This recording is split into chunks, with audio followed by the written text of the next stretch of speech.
Good morning and good afternoon, and welcome to another episode of Before Coffee.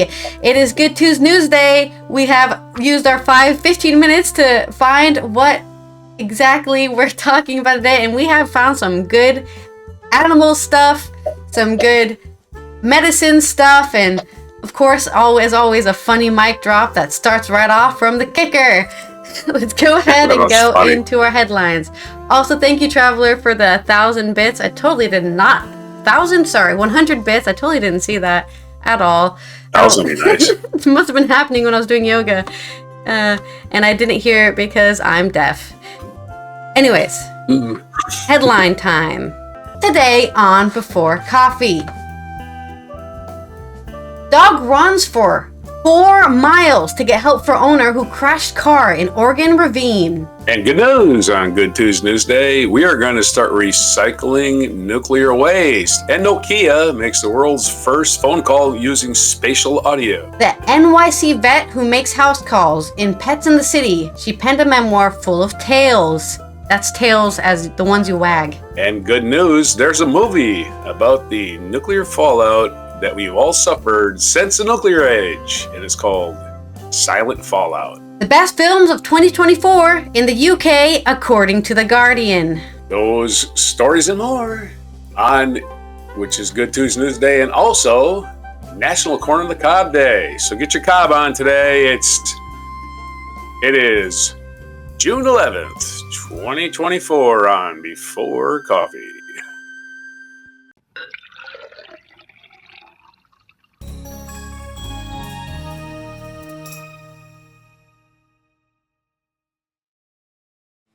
Okay, let's start off. Happy birthday, Mom! He told me that during the freaking intro, and I'm like, oh shit, I have to switch the audio. Welcome back.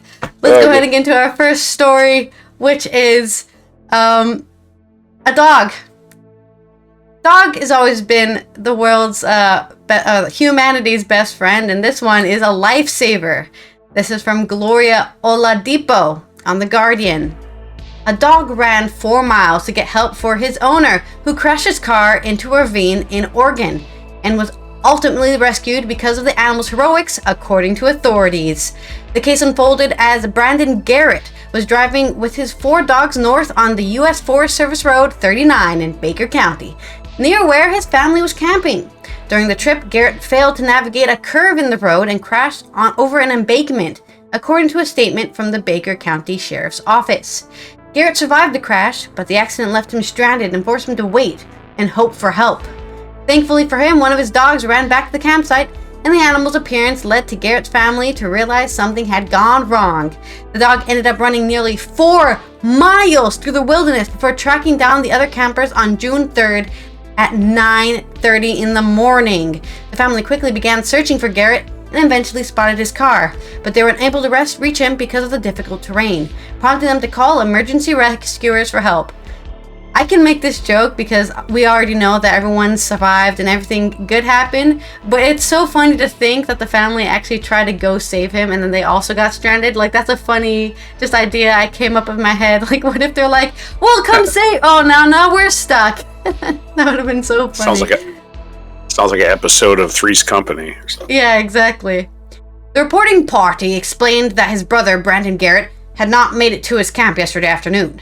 Family members located his vehicle this morning but were unable to reach him due to terrain, the statement from the sheriff's office said. First responders managed to reach Garrett by using chainsaws to make a path. They then used a rescue blanket and rope to retrieve Garrett from the ravine.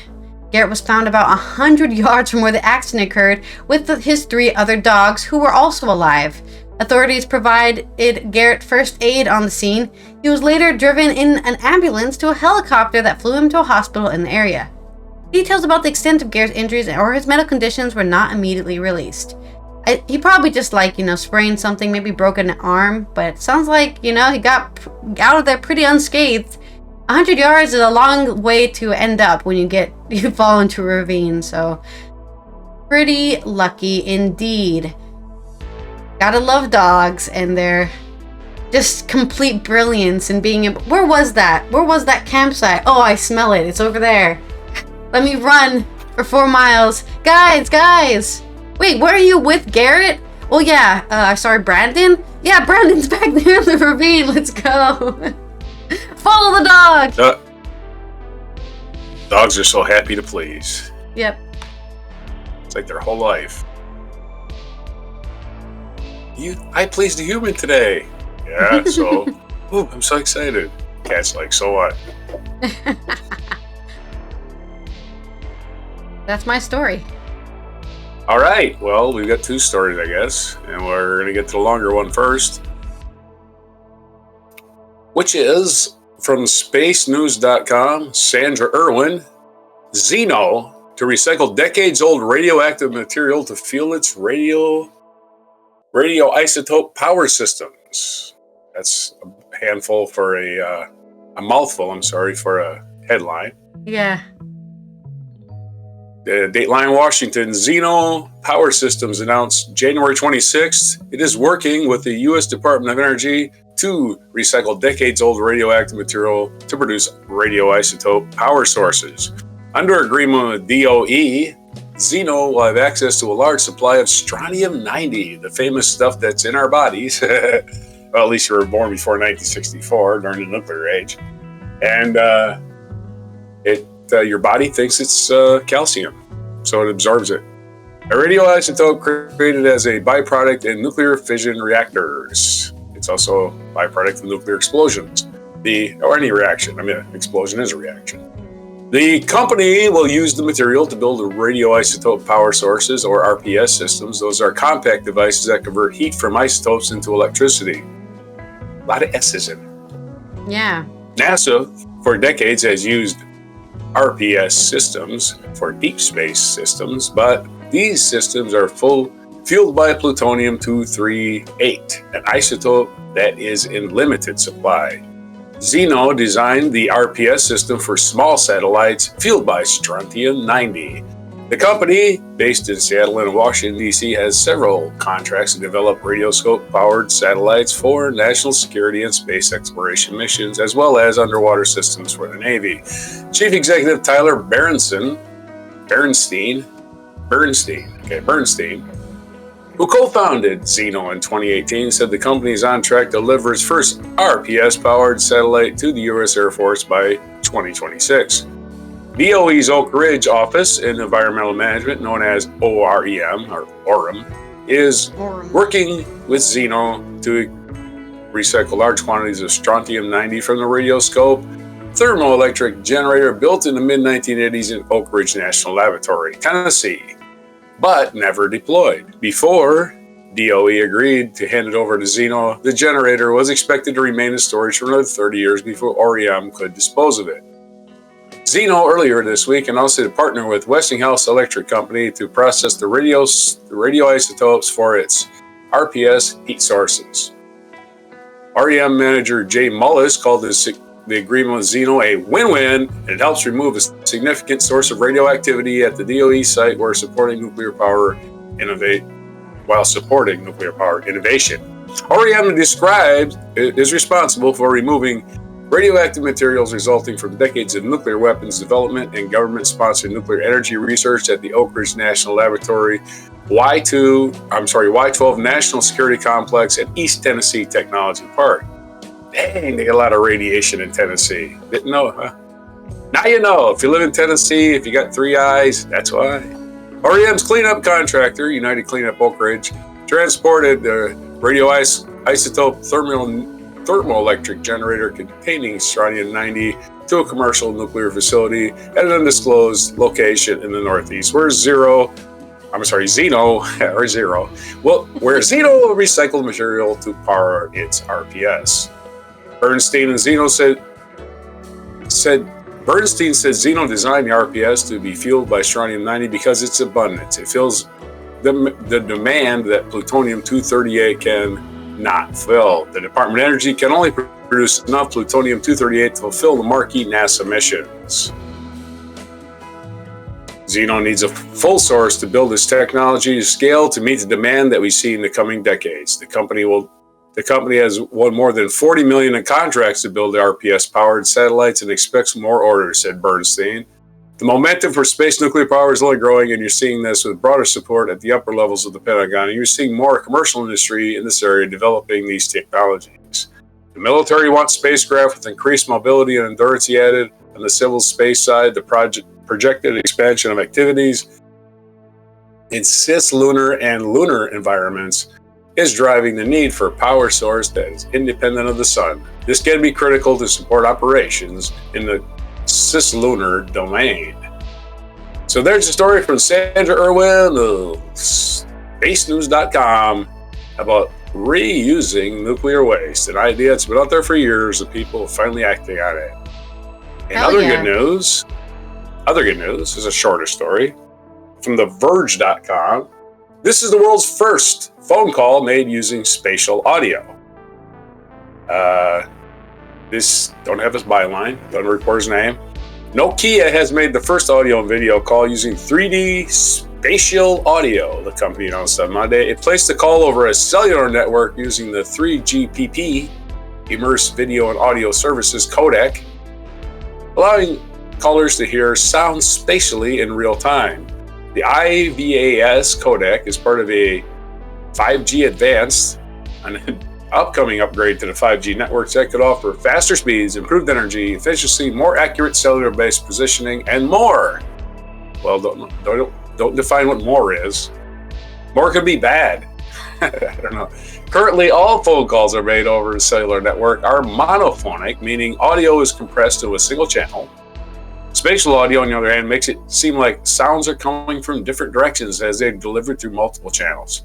Some apps like Apple Music, Netflix, Disney Plus offer spatial audio for more lifelike listening experience, but only be supported by listening devices. The IVAS codec could enable spatial audio in a vast majority of smartphones with at least 2 microphones, Nokia told Reuters. This is now becoming standardized so the network providers, chipset manufacturers, handset manufacturers can begin to implement their products.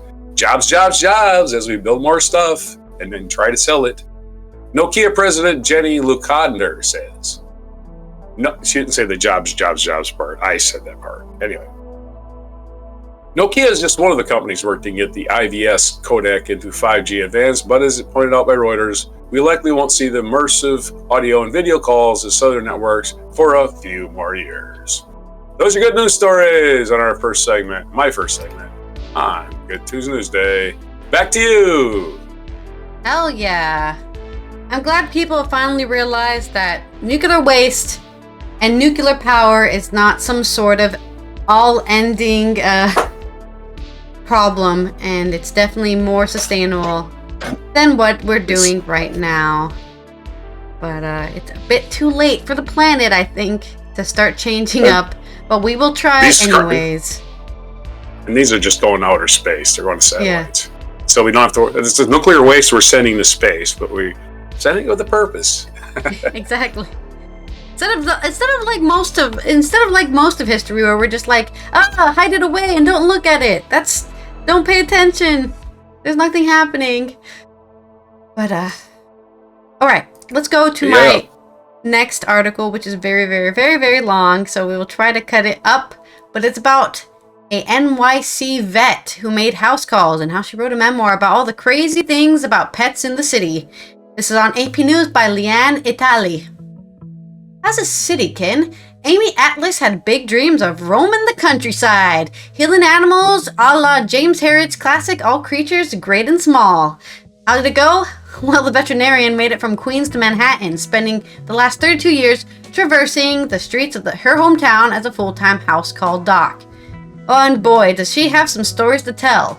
From escaping a massive, alien and territory-threatened Rottweiler, fangs fully bared, to 3 weeks on the intravenous antibiotics after a nasty bite from a cat patient.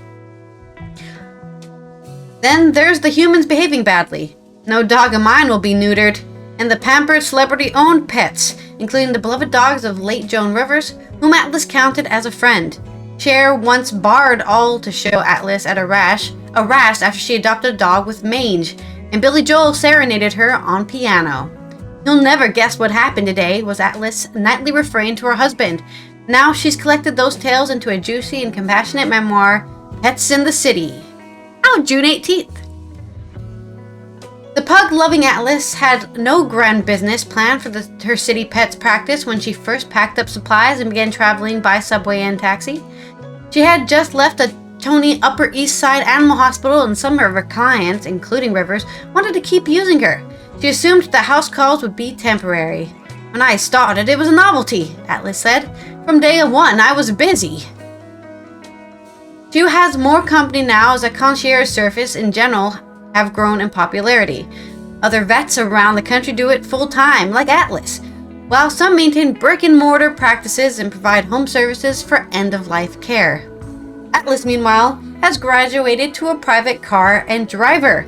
She starts her days at 8 a.m., accompanied by one or both of her nurses. She's allowed the Associated Press to tag along on a recent afternoon. I initially thought that my practice would be filled with people who have difficulty getting to veterinarian, maybe older people who had pets, or people with physical disabilities, she said. They do seek her out, but Atlas said, what I didn't realize was how attractive it would be for all kinds of other pet owners. Meet Putty, the beloved 19-year-old domestic short-haired cat, of artist Wendy Bayer. That's a very old cat. The arthritic black and white feline has high blood pressure, required monthly checks. Bayer found Atlas through an online search. It's life-changing, Bayer said, having Putty cared for in the comfort of his own home, a cozy sun and art-filled apartment in the Hudson Yards neighborhood. He never liked being in a carrier. So traumatic trying to get him in the carrier myself.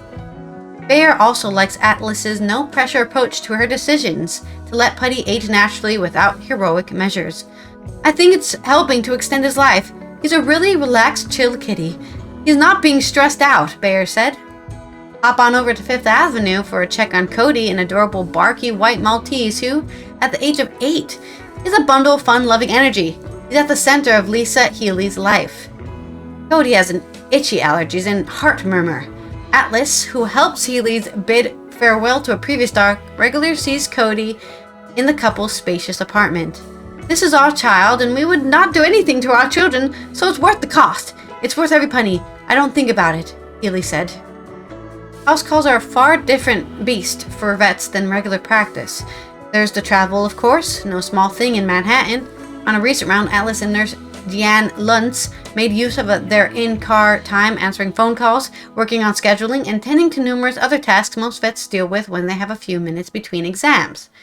It takes much longer than just waiting for a patient to come in and going from exam room to exam room in a hospital, Atlas said. Atlas and Luntz examined Cody Healy, an 8-year-old Maltese, at the cost of her own transportation. She's Manhattan only, and that is included in the fee.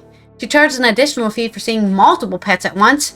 It's less than making more than one trip to a vet's office or what other vets may charge for seeing more than one pet on the same day, she said.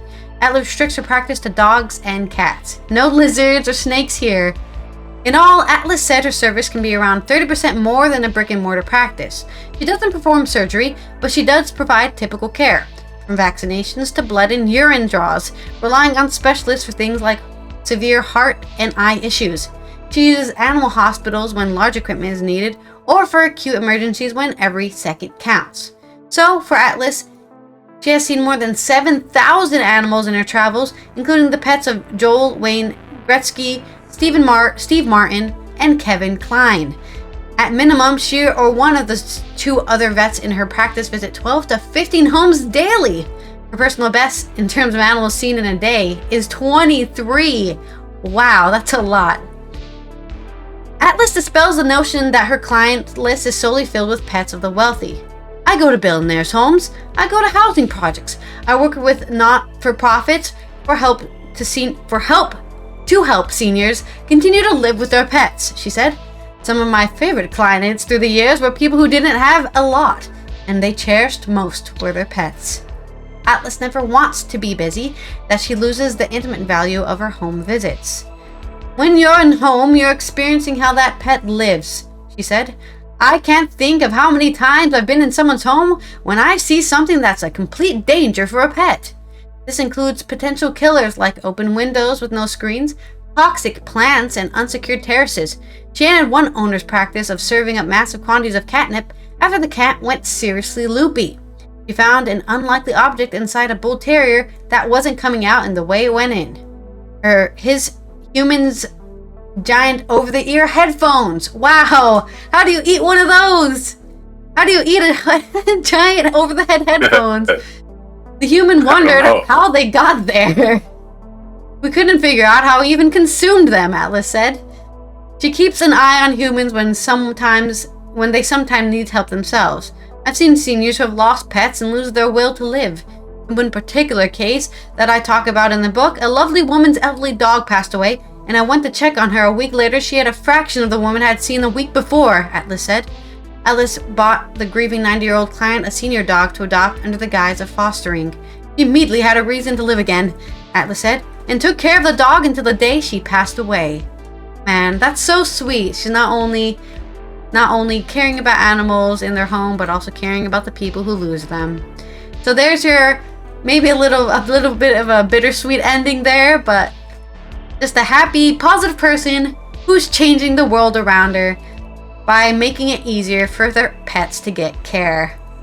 Good job, Amy Atlas, and whoever named you Amy Atlas. Alliteration, where'd it go? I could have been named Stacy Stewart or something, but I think we already have one of those. That's my cousin. I think Amy Atlas got to sit up front in school a lot. Right? Yeah. Right in the upper left front corner. Yep. That was her seat. Well, that's it. That's all about Amy. Aaron Adams was getting behind the first seat. Anyway. Oh, okay, yeah. Yes. Okay, so onto my story. Let me cough for a second so I get a voice.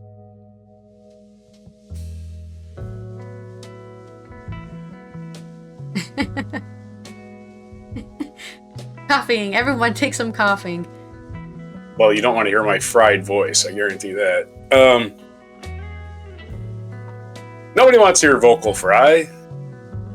So we talked about strontium-90 in the last article we did, or that I did, was the nuclear waste. Well, let's go back and talk about strontium-90 a little bit more, as there's a film that's been made by a Japanese scientist called Silent Fallout, Baby Teeth Speak. And this is from the Ocean City, New Jersey Sentinel. Ocean City Sentinel. Japanese film about nuclear contamination with local connection being screened in the United States. That's the actual headline. A powerful Japanese film about the impact of radioactive fallout from American nuclear bomb testing will be making rounds in July and August as director Hideki Ito returns to screen it for audiences in the United States. Ito, who had produced films on the effects of radioactive fallout meant for Japanese audience, was inspired by his latest film by a local man's book on the Baby Tooth Project. The English language film meant for American audiences, narrated by actor Alec Baldwin. At top, well, that's a film caption, so we're not going to read that. I mean, a picture caption. Initiated in 1958 by a combination of concerned scientists and mothers, some or both, the project studied the effect of more than 200 above-ground nuclear bomb tests that began in post-World War II America. The tremendous explosions in Nevada and on distant islands in the Pacific Ocean sent radioactive materials high into the atmosphere, where they were carried by the winds across the United States and brought to Earth by precipitation. From there, they entered the food supply, in part through milk. The study collected and tested baby teeth for strontium-90. The element is absorbed into teeth like calcium, but rather than the health benefits of the latter, can have deleterious effects. Deleterious effects. There's a word for you. The film Silent Fallout, Baby Teeth Speak, was inspired by the book Radioactive Baby Teeth, The Cancer Link, published in 2008 by Joseph Mangano, Executive Director of the Radiation and Public Health Project. The project is studying the effect of fallout from nuclear bomb testing and from emissions of nuclear reactors, using teeth from the original study from the late 1950s into the early 1960s. Ito's film features interviews with scientists and survivors, many known as downwinders, whose families suffered the devastating health effects of absorbing the dangerous element strontium-90. Mangano is one of the interview subjects. The interviews are interspersed with scenes of bomb testing, views of test sites, and graphics showing the spreading contamination. The bombs that got us were the bombs of our own government. It was a nuclear war and we were its victims, one interview subject said at the beginning of the film. Another from the neighboring Salt Lake City area talks about her own cancer and the cancers and cancer deaths of other downwinders. What distresses her is that the vast majority of the people who were affected by those tests will never know what made them sick. Well, I definitely told my brother what gave him cancer. I've been telling him all along. I told him every chance I got. I said, yeah, we all got strontium-90 in our bodies and there's nothing we can do about it. It's in our bodies. And it ain't going nowhere. We were just little kids who trusted our government when it said there was no danger. It was like being punched in the gut to think my own government did this and lied about it for years. There's an interview with a professor who decades later found in the archives at the University of St. Louis a box containing materials with a tooth from a baby tooth project and wrote a paper about it titled Mothers Against the Bomb. The professor saw this scientific paper by Dr. Louise Reese, a physician in St. Louis who became concerned that milk was being contaminated by radioactive fallout and headed a committee that initiated the study of baby teeth in 1958. The collection started in an area surrounding St. Louis, but later expanded far beyond. The government tried to label the committee as a communist sympathizers. Wow, there's your playbook. As soon as somebody calls you a commie, they have nothing. They got nothing. They got no argument. They have completely disintegrated into a puddle of nothing when they call you a commie.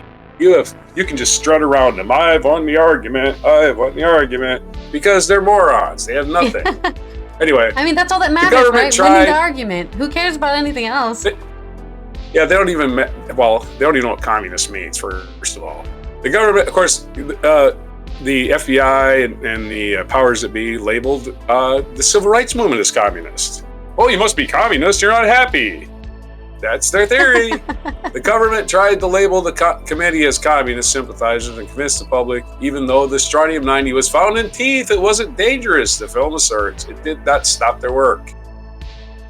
Yeah, it's radioactive, but yeah, you can live with it. Sure, you can live with it. With cancer. The film includes an interview with Dr. son, Eric Rice Jr., born in 1954, who remembered the committee meeting in their home after his mother published a scientific paper on the study strontium-90 absorption by deciduous teeth. In 1961, Reese told the director he picked up the phone to hear President Kennedy asked him to speak to his mother. Kennedy would sign the Partial Nuclear Test Ban Treaty 1963. That's a man of action. That's a man of action. I hope he's still around. Oh, damn. He's not. Damn it. Whoops. In 2001, damn it, we fucked up again. Killed the president. Killed the guy that was doing shit. All right. 1963, he was just coming around, you know? In 2001, boxes of baby teeth, complete with cards containing information on the teeth, were discovered at a warehouse at Washington University in St. Louis. These would eventually go to Mangano's group. In the film, Mangano, interviewed in the summer of 2022 at the Ocean City Free Public Library, shows the boxes of teeth and information cards and explains the study. There's a related story on this. I've been approached over the years by a lot of filmmakers, all very gung-ho, interested in our work. Mangano told the newspaper, including 5 specifically interested in the tooth study. In most cases, he didn't hear back from them because they couldn't raise the funds. He'll walk the walk as well as talk the talk, Mangano said. He is a journalist who is on TV for many years in Japan and over the past 20 years has turned documentary making with specific interest in nuclear issues. He has made several films, one about the hydrogen bomb tested at Bikini Atoll in 1954, which gave birth to the bikini. That's why they're called bikinis, because everybody was all excited about nuclear testing. Oh, it's so great, nuclear testing, so awesome. We'll name a bathing suit after it. Anyway, the film about the testing in the Bikini Atoll in 1954 about a Japanese fishing boat that was not far away and downwind. You can imagine what happened to the crew. Yeah, the crew died very slowly. This time, the director Ito focus was on the people who lived downwind in the United States government testing of nuclear weapons with the intention to bring the film to both American and Japanese audiences. When the film was in development stages in November 2020, the director told Miss Suzu Sato, a staff writer of the Asahi Shimbun newspaper, that it was time to address the audience halfway across the world. The issue could perhaps never be brought to resolution unless people are told about this fact in a nuclear weapons superpower. He said in the article, I hope to set off a movement by letting Americans know that radioactive substances were falling on them. He added, I am responsible for the sufferers I have interviewed. Ito interviewed a professor of geology who studies the effects of all elements in soil affect humans. About 8 years ago, he assigned students on a spring break to bring back locally sourced honey from their homes. He found more than half of the 150 samples from eastern United States that had radioactive materials in them. The professor said that his findings revealed plants are continuing to recycle radioactive materials from nuclear bomb tests left in the ecosystem from 60 years earlier. What's more, those materials aren't mainly from the tests in Nevada, but are from much bigger explosions in the Pacific and in Russia. Ito told this newspaper, although through interpreter Shihu Kikazaki Burke of Summers Point, that his message is that the nuclear weapons are supposed to protect countries but actually harm their health from their citizens because of testing that spread radioactive fallout. Now, not necessarily true. I don't think the Russians got the majority of their fallout. We did. We get the majority of Russia's fallout because that's the way the prevailing winds go, the trade winds go. So yeah, you got the westerlies and you got the travel winds, and that's how they travel east. Works. And if you're east, if you're east of an explosion, if you're west of it, you're probably not going to get so much. The director has screened the movie at 150 locations in Japan since last year and will be in the U.S. from July 10th to August 20th, holding screenings at multiple states. Now, I can't find a schedule, which is troubling. I look for it, see where's you can screen the movie in your area, but can't find it. Maybe I'll just get looking. The director said his film was about the world's largest environmental problem, radioactive contamination, which he believes is worse than global warming. So Burke, he said, why aren't we talking about this? Japan is the only country that got bombed because there were hundreds of above-ground tests in the United States and around the world that spread radioactive materials thousands of miles. How do you justify that? Exactly. We talk about Hiroshima and Nagasaki like, oh, can you still go there? Yeah, you can still go there. The thing exploded up in the air. You've actually been to Japan, so yeah. Right, yeah, you can go there, but the United States, the radiation is everywhere. We're not even aware of it. Women can change the world because President Kennedy, if he didn't ban nuclear testing above the ground in the 1960s, Ito said, would the U.S. still be here? Would we have been destroyed if they continued the testing? Possibly. There have been more than 2,100 nuclear tests worldwide since 1945, including more than 500 atmospheric tests. The U.S. alone has exploded more than 1,000 nuclear bombs, including more than 200 above ground, prior to the Test Ban Treaty. So it's good news that we're learning about it in mass. Hopefully people are learning about it, getting to know, hey, this stuff is in me because I was a baby or I was in the womb even, right? If you were just in the environment while this stuff was just floating around. Of course, it didn't go anywhere. It actually did not go anywhere. It just settled down into our planet, and it's in the soil, and it's in the plants. And it's in you because you eat that soil, and you eat those plants, and you eat those animals.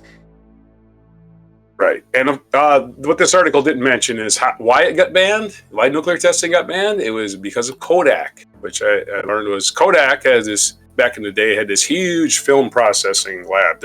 Actually, I've been in this building. It is the biggest, at the time, it might still be, when it was the biggest industrial building in the country, size-wise, and, actual, how much land it took up. Anyway, giant, huge film processing, all the film you set the Kodak process in this one place. So one day they noticed that they're getting little white spots on all their film. None of their film is coming out anymore. And one of their scientists discovered it was radioactivity causing it. And they called the government, and the government said, oh, that wasn't us. That wasn't us. That wasn't us. But eventually, big industry got to him and said, it is you. And Kodak's going out of business because we can't develop film anymore. Stop setting off nuclear explosions. That's why they did it. You can't touch corporations, man. They will lie to you just to get away with it. Yeah. So if you think it was just the government being nice because we were worried about our citizens getting radiation, they will never going to admit you got radiation, boys and girls. They were never going to admit that. They would have to pay you. On the other hand, if they say, "Oh no, this is bad for business," then that gets action. Anyway, back to you on Good Tuesday News Day. Good news. Also, I know you can't see chat, but Traveler said he loves being a communist. Put me in that motherfucking commune. LMAO, your dad is hilarious. So congratulations, you got another dad joke. A good zinger there. Oh right no, you can do the thumbs up thing. They didn't see that. Go ahead. You did the thumbs up. Yeah. There you go. Okay, for our culture segment, we're going to do another log article because I love talking a long time about things that aren't depressing. So we're going to talk about the best films of 2024 so far in the UK, according to The Guardian. I haven't seen probably most of these films, so we're just going to trust their opinions. And if you have seen these films, please let us know either in chat or in the comments if you agree that this is the best film so far. First one is do we even have an intro to this article? Who wrote this? The Guardian film sector of The Guardian. Just everyone who's hired to talk about film in The Guardian, they're the ones who made this. The first one is One Life, with Anthony Hopkins and Nicholas Winton, the British Schindler who rescued 669 Jewish children from the Nazis, alongside Helena Bonham Carter on a mighty form. What The Guardian said: "This film does justice to this overwhelmingly moving event in British public life and a quietly affecting drama."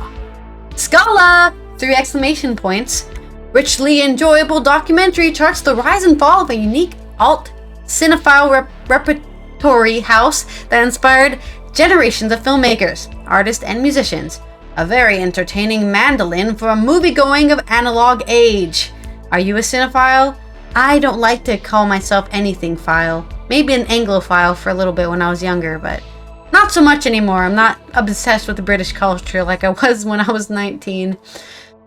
Poor Things. Now I have seen this film. Emma Stone gives a hilarious, beyond next level performance as Bella Baxter, the experimental subject of a troubled Victorian antagonist in Yorgos Lanthimos' towering bizarre comedy. That's right, it is supposed to be a comedy. Some people freaked out because of the premise, which, if you don't know the premise, a child is put into an adult body and then she basically learns to be adult while she's still a child, right? And it's kind of this weird, it's supposed to be bizarre and it's supposed to be a comedy. You're not supposed to be like, yeah, this is normal. It's not supposed to be a normal thing. The end we start from. All too believable disaster drama with Jodie Comer as a young woman whose baby arrives just as environmental crisis begins to break society around her. Ah, a documentary, I see. It is all more disturbing, incredible, and immediate in that, unlike other examples of the genre, the narrative isn't heading for an abyss of unknowable chaos. Yeah, I think a environmental crisis is pretty seeable. The Holdovers. Yes. Alexander Payne's story of a cantankerous teacher holed up for Christmas with a wayward teen and the school cook is expertly told with gentle grown-up comedy. What a unique talent Paul Giamatti is. Yeah, I get Paul Giamatti doesn't get a lot of credit. That's true, but he is pretty. He goes really out good. There. Yeah. He goes out. Like John Adams. Yeah. It's a pleasure to see him play a movie lead, his first for a while, and his prominence in this really good film is a signal that the cinema could be moving back to a more approachable world of authentic drama and analog talent. Samsara, painfully mysterious invitation to contemplate death in Spanish filmmaker Loris Patiño's whimsical meditation on the Buddhist cycle of life. Set in Laos and Zanzibar, it's a mysterious and quietist, but flavored with something whimsical and even playful. It's one of those ostensibly serious films best appreciated with a sense of humor. Well, we all have a sense of humor here on Before Coffee, that's for sure. All of Us Strangers. Paul Mescal and Andrew Scott are tremendous. Andrew Scott's always tremendous.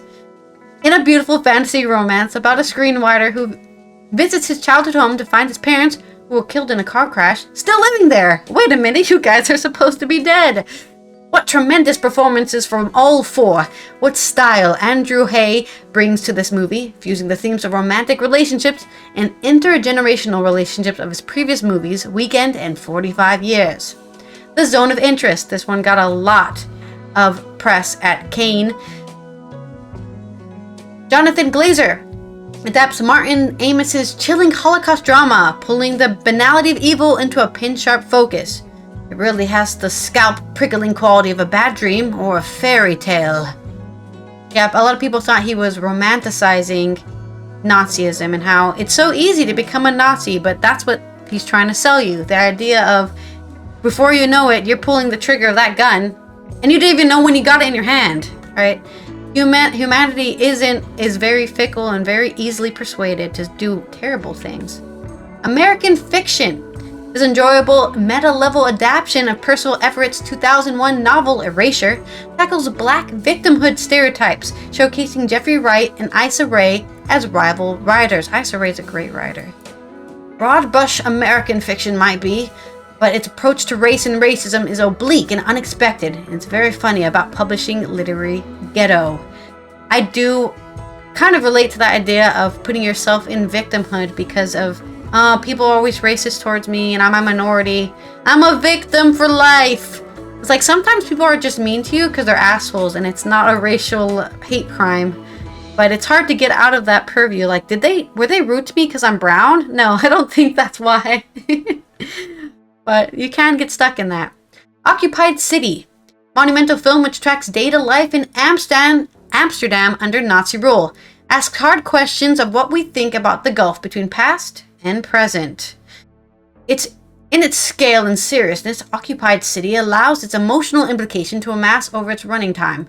The effect is mysterious and moving. The Settlers. Europe's early 20th century exploitation of Tierra del Fuego is told in an unsparingly bloody drama thriller by first-time director Felipe Galvez Habele.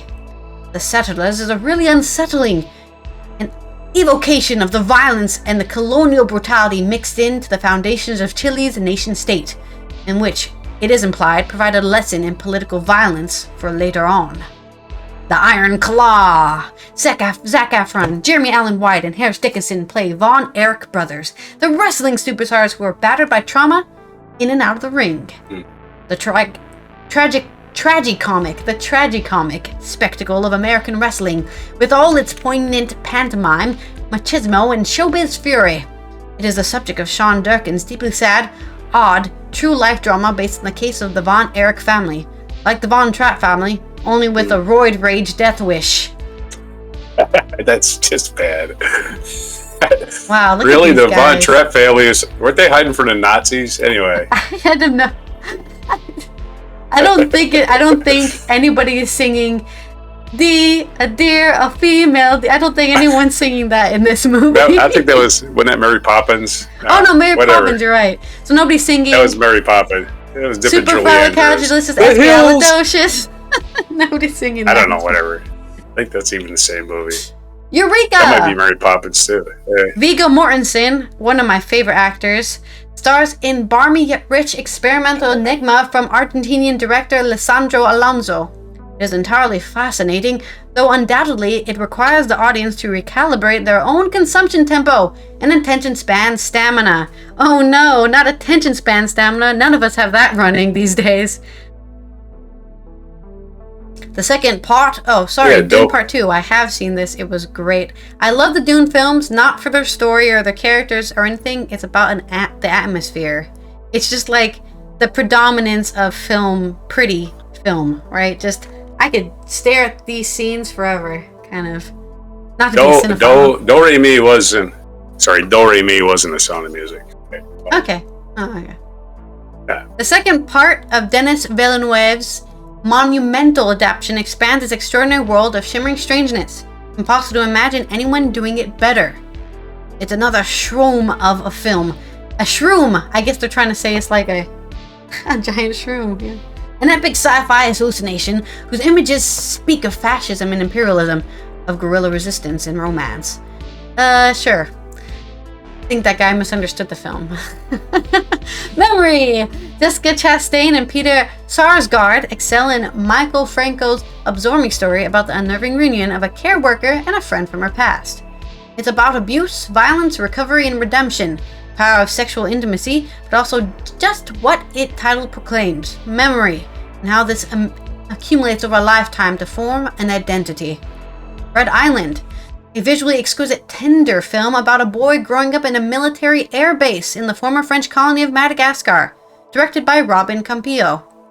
Campillo has sundered to the flow of memory and given us this wonderful, personal movie created with tenderness, unsentimental artistry, and visual flair. That's what I want to do. I want to make personal movies where you're like, oh, is this about somebody's life? Do not expect too much from the end of the world. Jitty Romanian Experiment is a freewheeling essay movie / black comedy. That's a lot of words. Essay movie / black comedy collage that takes swipes from all angles at modern life. And by black comedy, we mean the comedy is in black and white. So it's a film that freewheels around and refuses to alight on a particular tone or decide what is the central point, or to tell us precisely what sort of satire it is, or if it's satire at all. Is this real? What's going on? I'm confused. Copa 71. The shameful treatment of women's football after an unofficial tournament in Mexico in 1971 is the subject of this absorbing documentary. A revolutionary political parable that goes beyond football. A different world is possible. Not only that, a different world was not just possible, but we did it.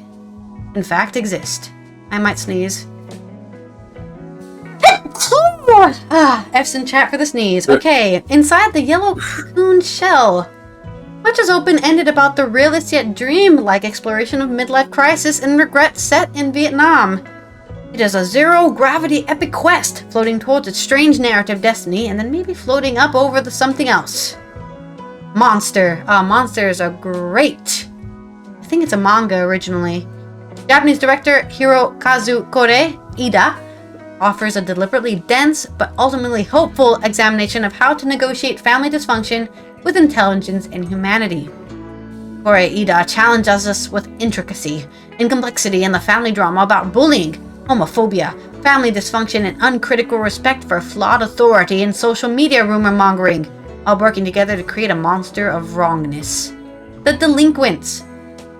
Beguiling surreal slow motion Buenos Aires heist tale that looks like what might be a result of Pedro Almodovar and Eric Romer's team up to compose a meanderingly long crime caper. The serial comic taste of this film has to be savored, like some little known fortified wine. There's something so deductive in its unlikely adventure. Okay, don't make love to the movie here.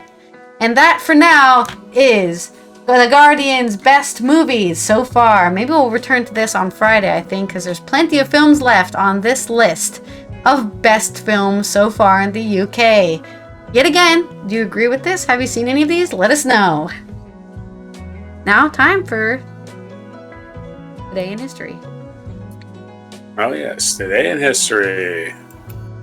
Today in History. On this day, in 1509, Henry VIII wed his first wife, Catherine of Aragon. The refusal of Pope Clement VII to later annul the marriage triggered the break between Henry and Rome and led to the English Reformation, which, of course, Henry VIII created the Anglican Church and made himself the head of the Anglican Church. And if you're in England and you wonder why, wow, the Anglican Church sure is a lot like Catholics. It's because it's basically the English version of the Catholic Church, because they didn't invent a new religion. They just wanted a religion where the king could get divorced. And so the king got divorced, made his own church, and to this day, the King of England is the head of the Anglican Church. There's your little silly history of the Anglican Church. All started because Henry VIII wanted to get some. Anyway, 1742, the Empress Maria Theresa of Austria decided to make peace with Prussian King Frederick II, ceding almost all of Silesia to him in the Treaty of Breslau, which marked the end of the First Silesian War. So that's what happened in 1742 on this day. In 1880, American politician Janet Rankin, who was the first woman to be member of the U.S. Congress, was born. She was in Congress, get these days. Her first election to Congress was 1917 to 1919, right? And her next term in Congress was 1941. Wow. 24 years later, she was elected again. Anyway, 1898, the Grangu. In fact, all Congress people should do that. Serve 1 or 2 terms and then go do something in your life and get the hell away from Washington. And then maybe come back when you're older. They should ban them for like 10 years from running. That's what they should do. Just get them the hell. Ban them from even being in Washington. Anyway. In 1898, the Guangxu Emperor of China issued his first reform decree initiating the 100 Days of Reform, an imperial attempt at renovating the Chinese state and social system. Well, I don't know if that worked or not. 1919, with his victory in the Belmont Stakes, Sher Barton became the first winner of the Triple Crown of America's horse racing. Man, a lot of horse racing happening these last 3 months. There's a lot of big horse racing triumphs. Well, the Triple Crown takes place this time of the year, so there you go. There won't be none of this for the rest of the year. You won't hear no more horse racing news, unless it's about a horse dying or something. Yeah, 1927, American aviator Charles Lindbergh was awarded the Distinguished Flying Cross by the U.S. President Calvin Coolidge. I'm sorry, did you say something? No? Okay. No, I didn't say 1950 on this day, capping a dramatic recovery from a near fatal automobile accident, American golfer Ben Hogan won the U.S. Open. That's right, man. He was in a car accident out in Van Horn, Texas, not that far from El Paso. He almost died. I think his wife actually did die in the accident. Oh, really? Wow, they don't mention that, do they? Rude. Now, Ben Hogan. It was 1950. Oh, okay. 1950 is a long time ago. You don't. In 1982, Steven Spielberg. I wasn't either. 1982, Steven Spielberg's blockbuster E.T. the Extraterrestrial was released in theaters and was widely seen as a classic of American cinema. The classic. It did make the worst video game ever, supposedly. Did it really? Phone home. 2002, the reality competition TV series American Idol debuted. And it became one of the most watched shows in the United States. So happy birthday. That's why your mom likes American Idol. It debuted on her birthday. Yeah. 2010. I remember when it happened, too.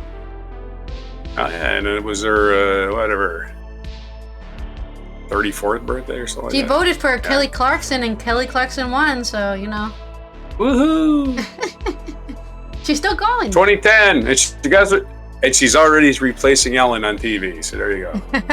2010, the 19th World Cup football soccer tournament opened in the host country of South Africa, marking the first time that the event was played in the African continent. Spain won the tournament. Go Spain! 2014, American actress and activist Ruby Dee died at the age of 91. She was known for her pioneering work in African American theater and film, and for her outspoken civil rights activism. And once again, if you're black and you want civil rights, you are not outspoken. Okay? Let's just make that clear. Yeah. That's just like, I want to be like everybody else. Could I have that? Oh, you're outspoken. Oh, okay. Everybody's got candy and I don't get one. I'm outspoken. What a ridiculous thing to ask for. Look at this guy. He's crazy. Holy shit, equality, fairness, anything? Bathroom I can go to, whatever. I don't know, guys. Just that sounds like a lot. What? I hate that word outspoken, and I just get rid of it from the fucking language. What a stupid bunch of shit. It's like calling people communists because they have an opinion you don't like. Ooh, you don't agree with me, must be a communist. Of course, that's what they were calling Ruby Dee when she was alive. I guarantee you. Yeah, so for FBI sure. was, oh my God, communists. They're communists. Black Panthers must be communists. Women's suffrage must be communists. People that want peace must be communists. That was that. That's every argument for the right wing you'll ever get. They have nothing but insults in platitudes and what do you call it? Ad hominem attacks, as we call it in our For sure. logical fallacies. Yeah. On this day in 2001, oh, well, it's Good News Tuesday. Here's some good news, I guess. Oklahoma City bomber was executed. I mean, not good news for him. Not good news for really anybody. Just the fact that the United States actually did not execute anybody for a long time. But they did it for Timothy McVeigh, convicted of the bombing of the federal building of Oklahoma City on April 19th, 95, which killed 168 people. It was then the worst terrorist attack in the U.S., only to be topped by 9/11 a few years later. Which is not something but to celebrate. He was executed. That is not one. Hey guys, that wasn't one of those records you were supposed to break. What are you doing? Well, Timothy McVeigh retired with the record because he was executed in 2001 before the 9/11 attack. So there you go. Okay. He retired with a record. So congratulations. Yeah. Sorry, Tim, your record. I guess. Your U.S. Of course, again, it's a horse shit that it was the worst terrorist attack in the U.S. because we know about Tulsa, which was a terrorist attack. Citizens terrorized by the government. And the bombing of Philadelphia is also not included in that, I think. And all the slaughter of Indians that we don't even track, or somebody tracks. Wounded Knee. Anyone remember? Let's just hold off on this. No. Yeah, let's just hold off on this worst terrorist attack in history nonsense. It was the worst terrorist attack of white people sitting around minding their own business in history. Okay, that is what it was.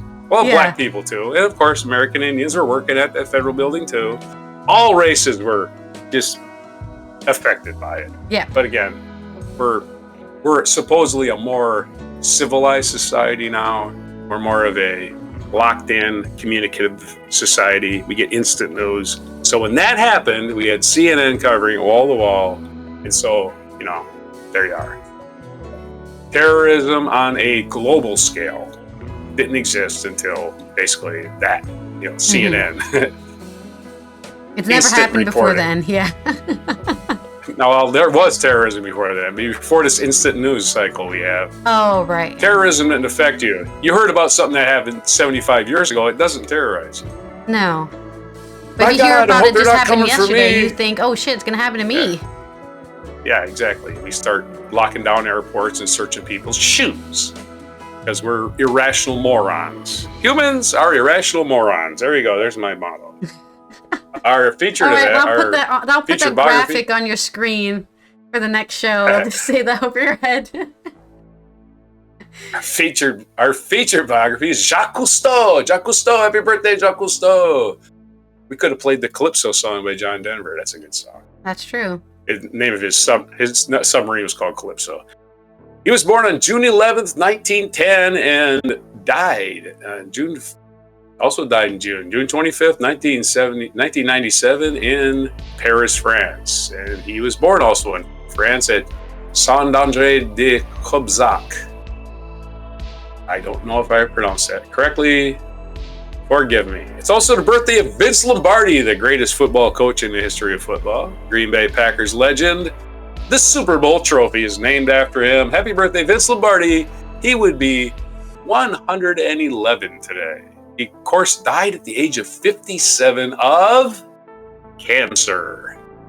So, there you go. Maybe Strontium 90 got him too.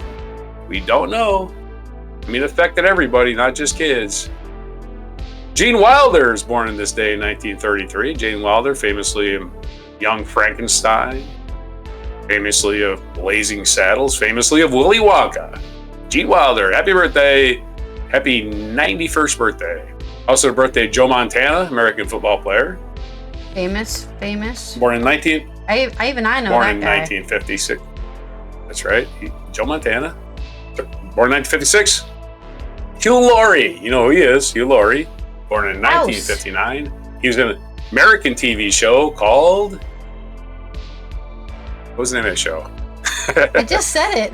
Before you played it. What? I didn't hear you.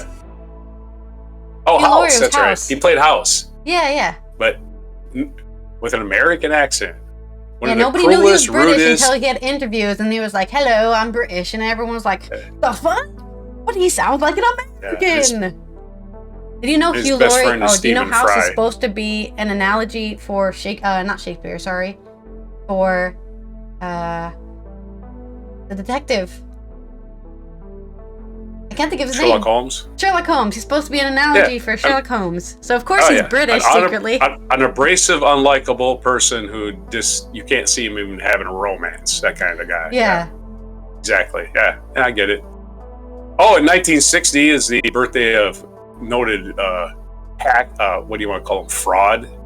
Dr. Oz, Mohammed Oz, birthday today. That TV quack who tried to run for Senate last year and got destroyed. Really? Wow. Oh yeah. He got beat by Fetterman. Beat him in Pennsylvania. Yeah, he lives. Look at this. Famously, this is the first thing he did. He lives in New Jersey. Ran for Senate in Pennsylvania. And I'm like, oh, okay. So Pennsylvania's big ass state can't find anybody else in their party to run. Okay, got it. So yeah, Dr. Oz, another fraud that old Oprah foisted upon us. Thanks, Oprah. Anyway, No and one's on perfect. to this day in history. Huh? Maybe that's why your mom likes me so much. I got the same birthday. But he was born in 1960, so he's turning 64 today. Probably had an interesting life up until he became a charlatan. Anyway, And what day is it today? It is National German Chocolate Cake Day. So if you have a cake and it's from Germany, there you are. It's German chocolate. Now, it doesn't have to be from Germany. It can. What is German chocolate, by the way? Is it different than Swiss chocolate or Belgian chocolate? Or? But I wouldn't be able to tell you, man. Okay. I think maybe I it's only just have Dutch spiked with a lot of beer myself, so. It's spiked with a lot of beer. Yeah, maybe. It's got schnitzel Makes in you it. drunk. It's schnitzel and sauerkraut in it. That's what it's got. National Corn on the Cob Day. Sorry, I'm German. I can rag on my group. National Corn on the Cob Day is today. So we love that in America. It's great. Eat it like this. Like that. Yeah. Not like this. Just like that. Do that just for fun. Get it all over your shirt. National Forklift Safety Day, which should be every day. Forklifts, sure, they seem like fun, but there's a potential for disaster in every turn. National Call Your Doctor Day. National Making Life Beautiful Day. So it's National Call Your Doctor Day. I just talked to my doctor yesterday. I don't have to call him. Well, you did it early. I don't need. Yeah. Well, yeah. I saw this day coming around. I don't want to wait. I don't want to procrastinate on my health. So yeah, if you got something hurting, you don't know what's wrong, you want to make an appointment. You just want to say hi. Hey, doctor. Thank you for spending all the years of medical school and just to treat me and me alone. Which is never true, but anyway. So there's your National Call Your Doctor Day and National Making Life Beautiful Day. Because life is beautiful. I'm not sure today on Good Tuesday News Day, right? Yeah. Well, that dedicates National Make Life Beautiful Day. Once I click this pop-up ad off. Dedicates a celebration of those who make life beautiful. Whether you're creating beauty by building relationships or helping others achieve personal success, your actions create a ripple effect. You're making life beautiful, not just for yourself, but those around you too. Of course, this is all back to the old instant karma. Karma! That's what it is. You spread good karma, it comes back to you 7-fold or 100-fold or whatever. Because it goes out and it comes back. Good karma. It's a wave. Also works with bad karma. Anyway. Those are your stories for today, and I see you upside down. June 11th, 2024. And before German chocolate cake. And I do want to, actually, I did look it up. And supposedly German chocolate cake is not actually from Germany. It's an American thing that people just call German chocolate cake, because just the same like people call Irish coffee or Americanos. French fries. Yeah, they're not from the place. Belgian waffles. There's something about, I guess they got confused with Belgium or Switzerland. The people were famous for chocolate and they called it German for some reason. I don't know. America is a very German place. There's a very America's a very German place, but it's not contained in one state. If you look at any state, there's about 5 or 6 states that are named after places in Germany, or cities that are named after places in Germany. It's because the Germans didn't settle in mass; they settled in small groups here and there, right? Oh yeah, that's most immigrants. So there's a lot. It's a huge, it's a huge German population. There was actually a big backlash against Germans in the World War I, where you could be listed as a enemy. What do they call it? Communist? Enemy something. Enemy citizen. No, they didn't have communism, anti-communism until the Stalin took over. Right? Okay. We didn't have that. So Stalin was probably in the 20s before he took over. So in World War I, Germans were called Huns, and if you were German, you changed your last name. My grandmother, Stuart, she was named Oldenburg, but she was already married by the time World War II came around. Her father was dead. He died in 1914, so he didn't have to suffer through it. Her mother probably didn't really. I mean, she was a widow. Who's going to attack a widow? But she was married to a Stuart, so her name wasn't Oldenburg anymore. So I don't know if they suffered any kind of German retribution or not. Retribution. I think our parents might have still been alive. But anyway, there's your history of Germans were treated like the Japanese World War II. Well, at least they weren't we named rounded the cake up, but they were after treated. them, so I guess it's all forgiven now because you've got sweet chocolate German cake that you can enjoy. Listen, can you look at a white guy and say that's a German? I can. So anyway. Well, I can because I live next to Germany, so it's actually very likely. You can definitely tell. Okay. Well, blue eyes give it away, right? Yeah. Either way, that's me from the Netherlands, which is between Germany and France, and I will see you in Belgium. And I will see you tomorrow. We will see you tomorrow for Whacking Weird Wednesday. We're going to cover all the weird and wacky news that's been going on this week and last week that we missed out on. Please subscribe.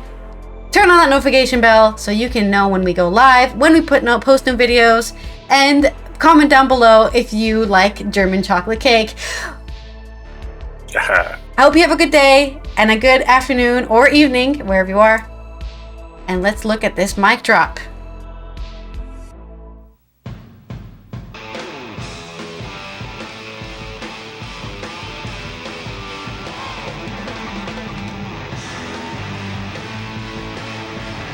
Steve Marriott with his... Look at those dance moves. That mustache looks out of place.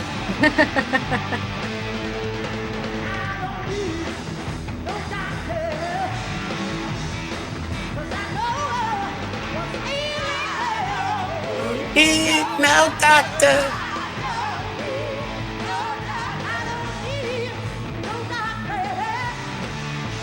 But they need you.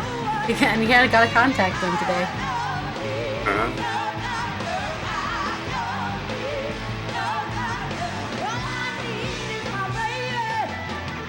The woman in the afro is so serious. She's like, I'm here to fucking sing, and I'm serious about it. The Blackberries. Yeah. Steve Marriott can sing the phone book, and I'd watch it. The yellow pages. Seriously. Yeah.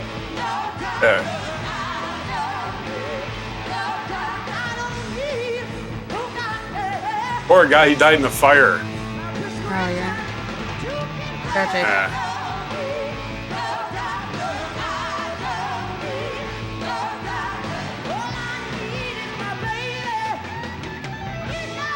I wish I could sing like this. Just put my throat into it, kind of thing. Yeah, Steve Marriott grew up on the stage. He was the Artful Dodger in Oliver Twist as a child. Well, yeah, I mean, if you grow up on the stage, you definitely have that kind of voice.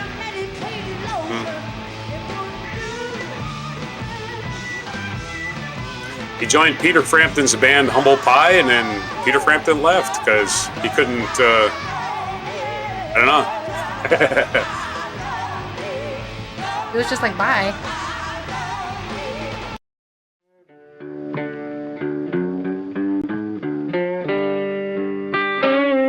Be sure to hit the like, subscribe, and notify buttons. And follow our other channels, Toxic Alley, History of Gravy, and Scratchy Old Records.